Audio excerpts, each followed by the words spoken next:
你哋知唔知啊？人嘅身體係住咗好多微小生物同埋數以萬億計嘅細菌嘅。呢一類嘅微生物同埋細菌係需要顯微鏡先至睇得到㗎。呢啲數目龐大、生活喺你身體出面同埋入面嘅微生物就係人類微生物群啦。知道咗乜嘢係微生物群之後，我哋今日主要講嘅就係腸道微生物。喺兒童時期對我哋嘅健康幾乎所有層面上面，佢哋都發揮住好重要嘅影響㗎。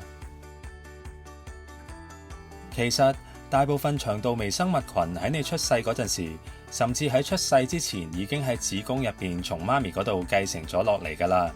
呢啲微生物群會喺你生命嘅頭3年同免疫系統一齊發展。千祈唔好睇小腸道微生物群啊！佢哋同免疫系統喺生命早期係好緊要㗎。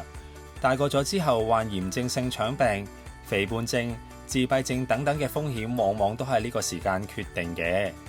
除咗咁之外，其實仲有好幾個因素都會影響到生命早期腸道微生物群嘅繼承同發展嘅。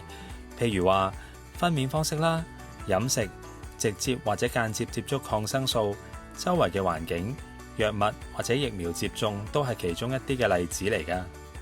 而家我哋知道 BB 腸道菌群嘅重要性啦。喺你手上嘅報告就係 BB 腸道微生態嘅檢測報告。我哋而家就介紹下點樣去解讀佢啦。喺第一部分你會見到2個雙形圖表嘅，左邊嘅係關於微生物群嘅多樣性，右邊就係豐富度。而喺個圖入面，左手邊嘅深藍色箱就代表住參考群組，參考嘅數字係嚟自同一個研究到咗1歲都冇任何併發症同疾病嘅 BB。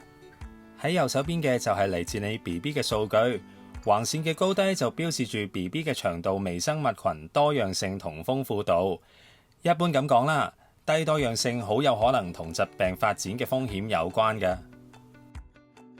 除咗咁之外，你仲可以喺呢個表格入邊了解到多樣性指數呢樣嘢。呢個列表以數字顯示咗 BB 腸道微生物群嘅多樣性同豐富度指數。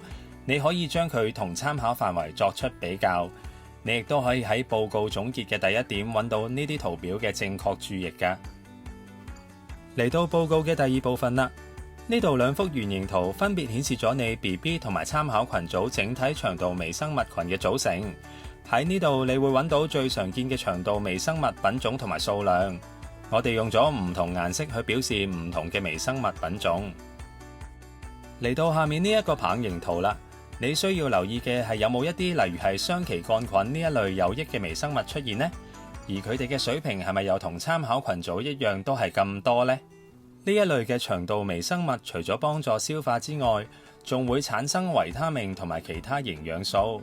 佢哋喺保護 BB 免受感染呢一方面發揮住好重要嘅作用㗎。嚟到報告嘅最後一部分，你會睇到一啲針對 BB 飲食嘅建議。大家都知道營養同埋腸道微生物群嘅組成係息息相關嘅，而我哋嘅腸道菌群可以透過調整飲食嚟改變。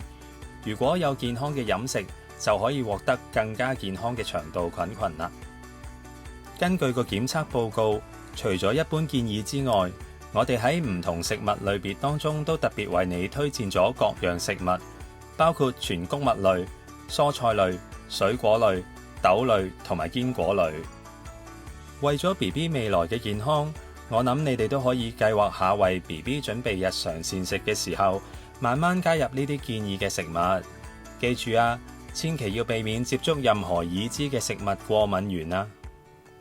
最後，呢個係一個詳盡嘅科學報告，大家未必可以完全了解得到嘅。